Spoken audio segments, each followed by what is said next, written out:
Hi there, everyone. This is PJTV, and I'm Stephen Kruiser. Joining me today is former two-term governor of New Mexico and the Libertarian candidate for president in 2012. Thanks for being here again today, Governor Gary Johnson. Stephen, great being with you. And yeah, I took third place. I was the bronze medalist in the 2012 Olympics. You're on the podium. I was on the podium, 1.3 million votes. It's a good job. Let's discuss the current state of the Libertarian Party right now and where you see it going in the future. As we go into the 2014 midterm elections, who would you label as the most libertarian-leaning members of Congress currently? And is there any hope of getting a libertarian elected to the legislature this time around? You know, there's some real good-looking prospects when it comes to the Libertarian Party looking forward. I think the most libertarian member of Congress right now is Justin Amash from Michigan. But regardless of whether or not libertarians are winning elections, and they're not, I want to make that really clear, the issues that libertarians are talking about are really making headway. I mean, let's look at the legalization of marijuana. I think that we're at a tipping point on that issue. That's always been a libertarian issue. If we look at marriage equality, that has always been a libertarian issue. And I am talking about the inception of the Libertarian Party, which celebrated its 40th anniversary here recently. So this is from the very beginning. You know, libertarians have always talked about military non-intervention, that as a consequence of our military interventions, this is the reason that we're hated by tens, if not hundreds of millions of people around the world, is because we do militarily intervene. You know, if you look at Congress and the president last summer, you know, they're both going to meet and dot the I's and cross the T's on what it's going to take to go in and take care of Libya. And lo and behold, 80% of Americans said, no, we don't want to have anything to do with that, thank goodness. Well, those issues that I just mentioned, those have been libertarian issues forever. So regardless of libertarians getting elected or not, you know what, if people actually understood what it was to be a libertarian, more people would acknowledge that. And speaking with a broad brushstroke, being a libertarian is being fiscally conservative and socially liberal, the classic definition of a classic liberal. I'm a classic liberal. It's pretty much how Perry Farrell of Jane's Addiction just described himself in an interview in Billboard magazine. We'll get back to that in a second. There's some points there I would like to hit when we get to these next questions. But first, you've started an initiative to allow third-party candidates, as you were in 2012, to participate in the presidential debates. Is there any progress on this front? Well, we are suing the Presidential Debate Commission. Presidential Debate Commission. Gee, that sounds official, that sounds governmental, that sounds fair. But the reality is that the Presidential Debate Commission was established after Ross Perot got in the debates, and it was really an effort to prevent Ross Perot or a third party from ever being in the debates again. So the Republican Debate Commission, the Presidential Debate Commission, made up of Republicans and Democrats. What they've said is that you have to be at 15% in the polls to be in the debates. Well, guess what, Stephen? If you're not even in the polls, how do you ever get to 15%? And I think just being in the polls is a self-fulfilling prophecy that people question, gee, I just heard Gary Johnson's name. Who the heck is that? And in my opinion, that would be a self-fulfilling prophecy, but it doesn't happen. So we're suing the Presidential Commission. We're suing the Presidential Commission on antitrust, the fact that they're Coke and they're Pepsi and they're up on stage debating which tastes better. I mean, really, this is what the presidential debates have come to. It would be terrific to hear a third voice or even a fourth voice. So what we've said is to be in the presidential debates, to qualify for the presidential debates, it should be based on whether or not mathematically you can be elected president of the United States. That would mean the ability to garner 270 electoral votes. During the last presidential campaign, the Libertarian Party, myself would have been on stage along with the Green Party candidate, Jill Stein. And you've got the resources to go deep with that legal fight? We are raising money to do that. So for anybody watching this, of course, they can get online presidential debates. But it is a big financial undertaking to do this.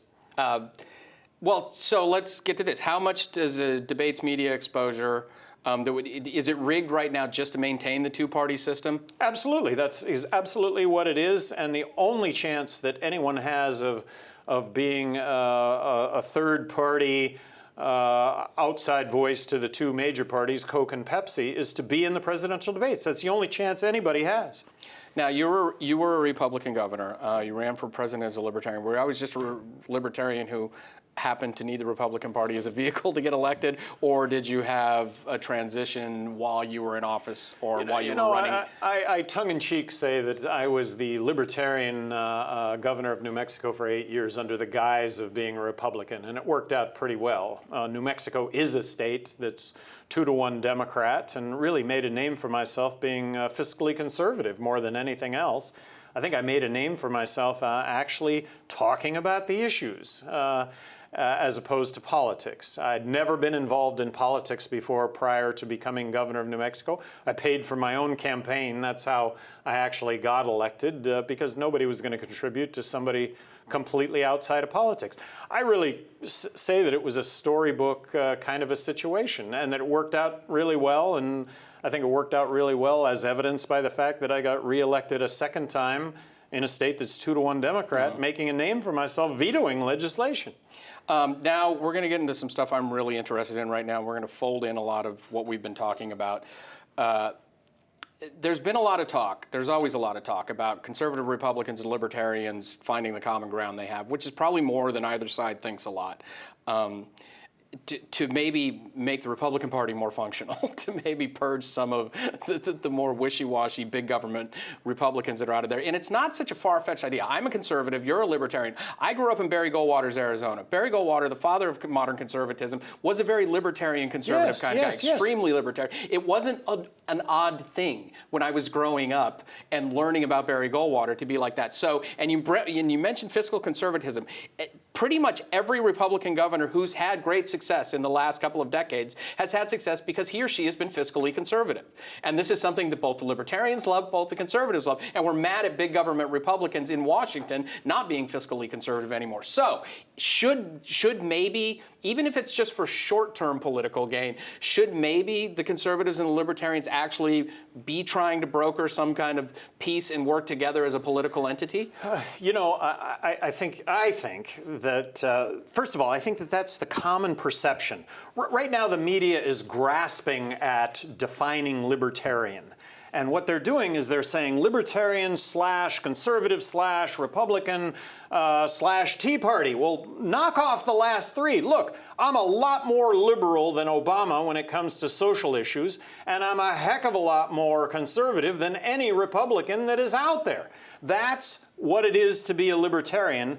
And like I say, going to the former, I think right now that there's this too much focus on libertarian and the fact that they're connected with conservatives when libertarians are not socially conservative. They're flaming liberals on civil liberties. Well, yeah, there are huge differences on the civil liberties that and you know, a lot of conservatives are only fiscal conservatives. They're not all social conservatives, but right. No, I agree with that. I mean, militarily they might disagree, but there are the fiscal point. I think is probably one of the biggest points that if anybody is going to get together on something, because that's what's killing us right now. That's what kills us in Washington. Well, so my point is that simply Democrats should be embracing libertarianism as much as Republicans embrace libertarianism for being conservative fiscally. Democrats should embrace libertarianism for their liberalism when it comes to all of the social issues. Now, the ability for you to make decisions in your life in lieu of government making those decisions. I don't think the Democrats pay lip service to that. I don't think they believe in that at all anymore. I don't think either party. I mean, but at least on some points, the Republicans admit that they're trying to legislate against that. The Democrats pretend that they're giving you all this personal freedom when they're not at all. Well, and Republicans pretend that they're fiscal conservatives when in fact spending is just that's my problem with the Republican Party for the last 20 years. Right. And then I get back to the presidential debates. Coke and Pepsi on stage debating over which one tastes better. Well, let's talk about that now. You ran as a third-party candidate. I was never a big third-party fan for the longest time. I didn't advocate it. I thought it'd be better to maybe just purge the Republican Party from the bottom up, get rid of that, and make it more viable because it's hard to make a go of it financially with a third party right now. But now, maybe I don't know, maybe the social media era can help with this. Maybe the more direct cash flow kind of thing. I mean, these 800-year-old guys running both parties aren't going to be around forever. I looked at you look at you look at an RNC gathering right now, and you go, they're not going to make it to lunch. These guys are all like 95, but they're 800 years old. Do you think then maybe this is the time now? We're talking about conservatives and libertarians brokering a peace. Do you think that maybe now it's just time for them to dig in and forge separate political paths that maybe end up with a four-party system somehow? Well, I heard you creep that. Libertarian and Republican need to get together. Libertarians and Democrats need to get together too, equally for those same reasons. Okay. So you're going to play that? Okay. I am. There are just as many Democrats that vote Libertarian as there are Republicans that vote Libertarian. Well, yeah, that's for the social issues, but once you start talking fiscal conservatism with people, I mean, everybody just goes blank on you lately, and that's what's... Well, the majority of Americans, I think, clearly are fiscally conservative, and socially, you know what? I don't care as long as your lifestyle doesn't adversely affect mine. I used to joke about this on stage a lot, but I want to see if you think there's a kernel of truth in this.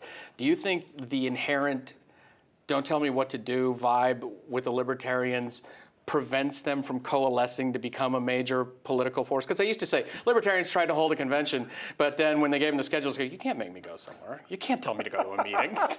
Do you think that maybe just a little bit of that plays into it? I think you've maybe hit it right on the head. Okay. I've always wondered about that. Don't tell me what to do. I'm not going to go to a convention. Don't tell me what to do.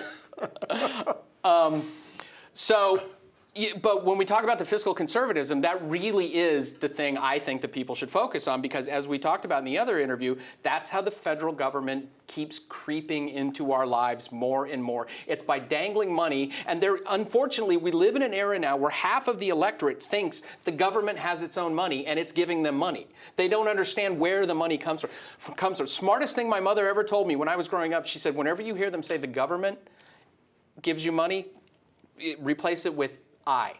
She goes, because it's your money. You're right on, but I think what did doom the Republican Party in 2012 and dooms the Republican Party right now is this pervasive social conservative element that is going to tell you what you can or can't do with your own body. And I think that people, ultimately, I think that's the reason why Republicans are losing right now, and losing big. Okay. I mean, that's like a separate interview on its own right now, because the Democrats are telling us what to eat for lunch at school now. But so they're pretty much they're telling our children what to do with things too. Not to go down a cul-de-sac. I love Michelle Obama's initiative on nutrition. But if you're going to make that government policy, ultimately you're going to criminalize eating too many calories, and no, I'm not for that. But I was making healthy food for my kid long before she was first lady. I was making her own lunches. I was cooking dinner for her, making sure she ate healthy, long before the first lady told me my kid needed to eat healthy. So I was fine on that. Thank you. So quickly, because it's obligatory, are you planning a run in 2016? Well, I don't know if you've seen the fact that I am now the president of HI, H-I. Yeah. Which is a publicly traded company in the marijuana space. And so I don't know why I would want to give up my dream job right now to run for president of the United States, but I would like to do that, actually, Stephen. I would like to do that, but it isn't something that I can say or say that this is my intention or my life changes dramatically, and I sure am enjoying my life currently. Is it hard to bounce public sector, private sector, public sector back and forth like that, or is it just No, it's not. But the lines that are drawn are you can't if you declare yourself as a candidate running for president, then the rules change. And right now, I'm not a candidate running for president. I am the honorary chairman of Our America Initiative, talking about these issues, and I have great flexibility to go out and advocate for public policy. Good luck with everything you're doing, and thanks for joining us again, Stephen, Governor Johnson. thank you very much. Great to see you always.